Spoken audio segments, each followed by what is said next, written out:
Okay, so welcome back. When using parallel process, it is linear to some point. We don't actually know what that point is, but most likely the break-even point is like the log of n. Okay, so in this particular example, looking at this guy, there's actually a pretty decent quote that came up, and it says, if parallel computing is going to be really beneficial, there must be a faster alternative method that will cost no more than the sequential version. So cost could be something strange. I mean, cost could be power. Cost could be, heat, because you're trying to keep the system cool. I don't know what cost is. Cost is a big thing, right? All right. So breaking up an array into chunks for each process, breaking it up takes a little time. And there's a little bit of overhead to this. We saw that in the C# example. It was not perfectly divided by 2, was it? It wasn't perfect. I mean, it was close, but come on, it wasn't perfect. Okay, so on page 280, they start talking about doing a parallel search. Okay, that's kind of sort of what we did. And so this is a hypothetical scenario, which makes no sense to me whatsoever, but hey, let's keep going. What they're basically saying is that I have just as many CPU cores I can throw at this guy as I have elements in the list. So if I have 100 elements in the list, I'm trying to do a search, then it means I can have 100 parallel processes and 100 cores? Really? Again, this is a philosophical discussion trying to get your head around things, okay? It is not a guide on how to write a program, all right? So read this and understand what they're trying to say. It's good information. It's just not practical for translating that necessarily into usable code, which is my job. Okay.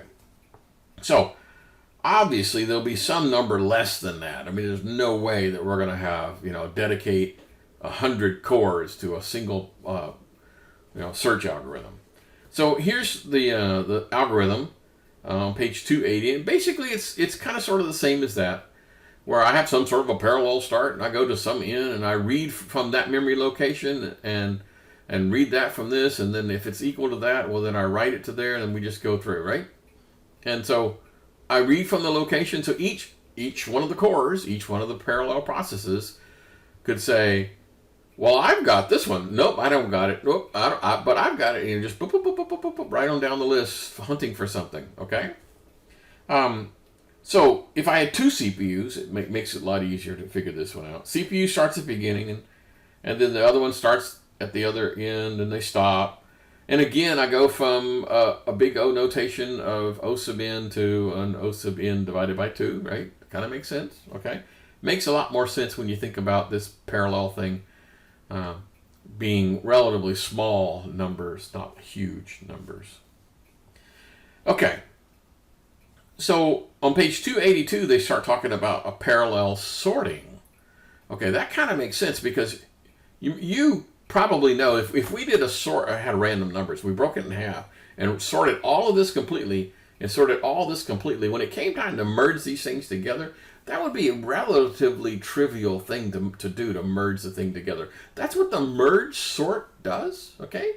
The merge sort does that. So the merge sort kind of, sort of is built in, ready to do parallel operations, which is kind of cool. All right. So similar to the linear network sort thing, each CPU finds its smallest piece and then passes it on to the next CPU and says, well, here's the piece I found. So their way of doing it, again, their pseudocode on page 282 isn't all that useful. I'm not even going to bring it up because they make a silly assumption that you have an unlimited number of CPU cores and you can parallel these things all day long. But they do show an example of how it works. So basically, here's a parallel sort. So I have all these processors here, and I come up and I say 15, and it goes, okay, great. I have 18, so I go, oh well, I have a 15 here, so I'll put that there, and it just, each one of these guys does its own little thing and then compares, right, using that shared memory, okay, that shared memory concept where I write to a chunk of memory, and so this goes on and on and on for lots and lots of stuff. But you can see how if I had 9 different processors out there working on this thing, then I could speed things up. Now, there is another technique called an odd and even swap. So you kind of need to know this one. Now, this odd and even swap is kind of weird because it does not, listen, it does not speed up the process from using this technique. You know, the linear network sort and using the odd and even sort does not make things faster. But what it does do is cut down on the number of CPU cores that you need to solve the problem. So that's pretty doggone cool. Okay, so there's some pseudocode on page 285, and once again, here's how it works, where you do odd and even, odd and even, odd and even, all the way down the list. And so it takes fewer processors to be able to pull this thing off. That's all. That's basically all you need to know about that guy. Okay, so we already know about the merge sort, and it was pretty kind of cool. And we already know about matrix multiplication. You guys remember all that from whatever chapter that was? On page 288, they talk about parallel numerical application. So matrix multiplication. So matrix multiplication, let's say one processor can handle a little quad, so to speak. And so you feed it this information. It's kind of sort of like this. To do this, it would take 7 cycles to do a 2x3 multiplying times a 3x4. You know, end up with a 2x4 kind of a thing. This is a 2x4 scenario, and so I could do this with a patch. A patch is just like a small chunk of this guy, right? You know, a patch is like this. So taking a chunk out of it, working on a chunk, and then putting the chunk back. So I could have a 5x5 matrix, okay? And times every patch of a 5x5 matrix. So let me start over. Let's say I have a 512 by 512 image, okay? It's a perfectly square image, okay? And I could break it up into a 5x5s, right? So that, just 5x5s, okay? And then I wanted to multiply them by the alpha value times, 0.5 or something, right? Something simple. I could do, because I broke it up into chunks of 5, instead of hitting each one of the items and going doink, doink, doink, doink, doink, I do this 5, this 5, this 5 in parallel, okay? So depending on how many CPUs, this would be pretty doggone linear, right? I mean, O sub n would come up with O sub n minus however many cores you threw at it, right? Because you could just break it up into smaller chunks and process those chunks simultaneously. So if, for example, this is a stupid example, but if I had 25 cores I could throw at this, not bloody likely, but bear with me, then a 5x5 matrix being multiplied by a 5x5 matrix by each one of them having a separate CPU core, in theory, I could do matrix multiplication in, considering the overhead, somewhere around 90%, cut the processing time by 90%. In other words, it'll take 10% of the original time. Okay? So that's pretty doggone amazing, right? Matrix multiplication, breaking up into chunks, processing the chunks all simultaneously. Now, am I actually going to be able to write an application with 25 cores? No. But your graphics card probably can. Your graphics card could probably do that. So let's talk about that. So most CPUs just have 3 or 4 cores, maybe 8, 16, maybe. With hyper-threading throws on, you could say each one of those has double that. So if you had 8 physical cores and 16 hyper-threaded cores, I'm not getting into that at all. Just so when I say core, don't worry about what that means. But your graphics processor has hundreds, thousands of cores. And these are specialized cores specifically for doing matrix multiplication. So do I write an application using my CPU to do 25 cores, use 25 cores to do matrix math on a 512 by 512? No. Can I spare 25 GPU cores over there to do that? Yes, I can. Do I actually write applications that do that? Probably not. This is extraordinarily specialized. I mean, there are toolkits out there.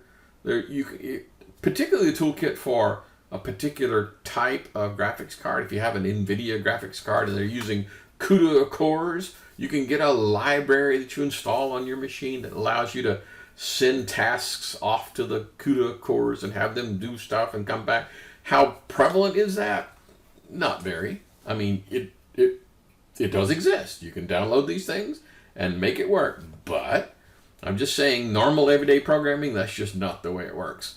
So a typical, processor has limited number of cores, but graphics processors has thousands. I mean, my machine has, I don't know, 5,000 CUDA cores in it. Yeah, so I can do lots of gaming kind of things. Okay, cool. All right. Okay, you guys remember linear equations? That's not that long ago on page 295. If my polynomial had 5 terms to it, and I had 5 CPU cores to throw at it, you see where this is going, right? You don't need me to explain it. It's pretty straightforward, right? Okay, next, moving on. Parallel graphing. So I'm trying to solve a maze, right? I'm going in a maze and I have to, I come to an intersection and I go, well, I could turn to the right or could turn to the left. Well, the way you would do it without parallel is I would do one of the paths. I'd say, okay, I'm going to go to the left. And so you go to the left, and then finally you find out that was a dead end, and so you have to back up. Ding, and then you go to the right. Well, in parallel, I do them both. One guy goes off to the left, one guy goes off to the right. And if this guy says, hey, I made a mistake, this is a dead end, we'll just throw him away and move on. And so every time you came to an intersection, you'd spark up another, throw in another thread or another process to handle that. So how many CPU cores are you going to have? You kind of sort of need to look at the maze, right? So every time you came to an intersection, you fire up another one. Whoop, another intersection, fire up another one. Oops. And then some of them will start dropping off. So however many decisions you have to make, that's when you would spin up another process / core. Okay, kind of makes sense? So every time you come up with a decision.